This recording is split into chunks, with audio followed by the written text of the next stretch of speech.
The 2017-2018 Ducati Multistrada 950. Since it came out back in '03, Ducati's Multistrada family has gotten a lot of love from the riding community. It's seen a number of upgrades and engine changes over the years, and the new for 2017-950 serves as the smallest Multistrada model this year. I wouldn't call this an entry-level bike by any means, but it is the most accessible of Ducati's multi-bikes, and thus is likely to help bridge the gap for folks looking to test the adventure bike waters, as it were. A 937cc Testastretta powerplant drives the ride with 100+ horsepower on tap and a host of safety-related features bundled in with the Ducati Safety Pack. Today I want to check out this newest bit of Ducatisti bait, and see how the genre has continued to evolve. Continue reading for my review of the Ducati Multistrada 950. Design. Despite the bird's beak fairing, the 950 is a straight-up street machine with nothing in the way of off-road capabilities. Adventure bikes are really a collection of unlikely design features borrowed from the 1200 and 1200 Enduro. The 950, for instance, is a straight-up street machine with nothing in the way of off-road capabilities, yet it retains a bird's beak front fender reminiscent of the true dual-surface bikes over a street-ish front fender. A tiered, angular fender comes with cheeks that act as a radiator cowl to protect the rad and funnel cooling air. Typical of the breed, the fuel tank rides high on the frame ahead of the precipitous drop to the rider's saddle and subsequent rise to the stadium pillion seat with a grab rail, luggage hardpoint at the ass end of the subframe. The taillight housing is neatly tucked away under the trailing edge, but the gains made by doing that were immediately squandered on the standoff-style turn signals, probably a requirement of the motor vehicle regulations. Oh well, it ain't like you are liable to encounter a lot of brush trying to mow the signals off, and if you are, you're doing it wrong. By contrast, the front turn signals are molded into the handguards for an ultra-clean installation. Pullback bars and mid-mount foot controls define a relaxed rider triangle, and seat options provide a butt altitude range of 32.3 to 33.9 inches high. Windshield height is adjustable on the fly for another layer of body type accommodation, making the 950 easy for the riding public to make friends with. If there's a negative here, it's in the aesthetics. I realize that purely function-driven designs have a beauty all their own, but I gotta say these bikes suffer from a decided lack of curb appeal to mine eyes. That's okay though, what a boring place it would be if we all liked the exact same things. For 2018, the Multistrada 950 is supposed to be joined by the Multistrada 950 Touring, but I'm not seeing it yet. The Touring model will come with color-matched, lockable side cases and a center stand. Chassis. Officially, the Pirelli Scorpion Trail 2 tires are supposed to be dual-surface tires, but in actuality they perform best on the black with good wet weather handling characteristics. Duck loves its tubular steel trellis frames, and the 950 rides on just such a skeleton with thin wall, large diameter tubing and a cast aluminum, yoke-style swingarm to articulate for the rear suspension. Steering geometry trends toward the stable end of the spectrum with a 25.2-degree rake and 4.16 inches of trail on a 62.76-inch wheelbase, and these numbers should provide for low-fatigue rides on long trips and daily commutes alike. Suspension is the envy of many. Massive 48mm inverted forks from KYB supports the front end on 6.7 inches of travel with full adjustability to include spring preload, as well as variable compression and rebound damping. A Sachs monoshock supports the rear end with the same adjustments and travel range as the front for a plush ride and near infinite adjustability so you can tweak it to your heart's content. Duck spared little when it set up the brakes. Brembo M4.32 monoblock calipers bite the dual, 320mm front discs with the power of 4, 32mm opposed pistons driven by an axial pump. A twin-pot caliper pinches the 265mm rear disc, and ABS comes standard as part of the safety pack. The Bosch 9.1 MP ABS comes with a 3-level system that is controlled by the riding mode feature, so the level of intervention can be moderated to account for changes in conditions or rider preference. Cast alloy wheels mount the Pirelli Scorpion Trail 2 tires with a 120/70 R19 leading the way and a 170/60 R17 bringing up the rear. Officially, these are supposed to be dual-surfaced tires, but in actuality they perform best on the black with good wet weather handling characteristics. Drivetrain.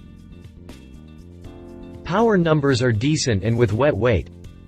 Right at 500 pounds, it is sufficient power to keep things exciting. Now for the beating heart, the liquid-cooled, 937cc, Testastretta L twin engine. A 94mm bore and 67.5mm stroke leaves the engine significantly over square, and the 12.6:1 compression ratio is spicy indeed. A pair of 53mm throttle bodies handles the induction with RBW controls and Bosch fuel injection, and a stainless steel exhaust system carries off the waste gases with 4 valve heads in between. Duke's famous desmodromic valvetrain times the valves with push-open, pull-closed cams rather than the standard cam and spring system, allowing for high revs with no possibility of valve float. Power numbers are decent with 113 ponies at 9,000 rpm and 71 pounds of grunt at 7,750. Wet weight is right at 500 pounds, so this is sufficient power to keep things exciting.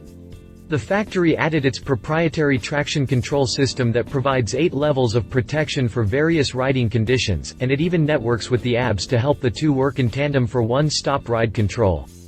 A 6-speed gearbox helps manage the RPMs, and a slip-and-assist clutch couples the tranny to engine power with a tough chain drive to carry the power to the pavement. In addition to the ABS, the engine comes with the Ducati traction control feature and power mode function that fall under the control of the riding modes for quick and easy preset personality changes that make the 950 into several bikes in one. Pricing. In light of the electronics package, adjustable suspension and power output, the price isn't all that bad. Ducati is known for quality, not necessarily low prices, and so the sticker isn't much of a shock at $13,995, especially in light of the electronics package, adjustable suspension and power output. Beware the accessories catalog though, the pannier kits and other attractive goodies will quickly drive that price up. Competitors.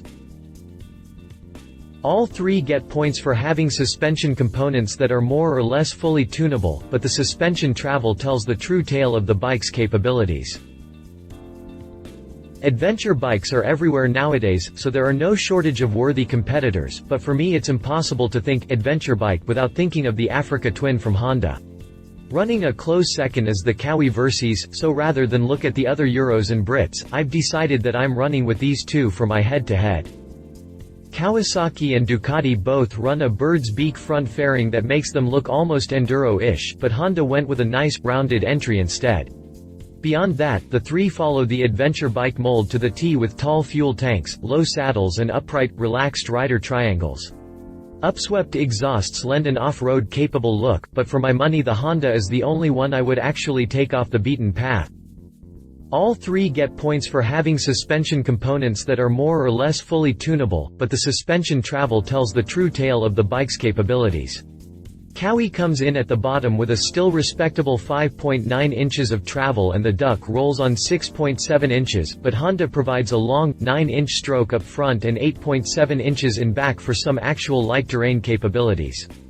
Brakes are solid across the board with dual front discs and ABS overwatch, so none gain an advantage there.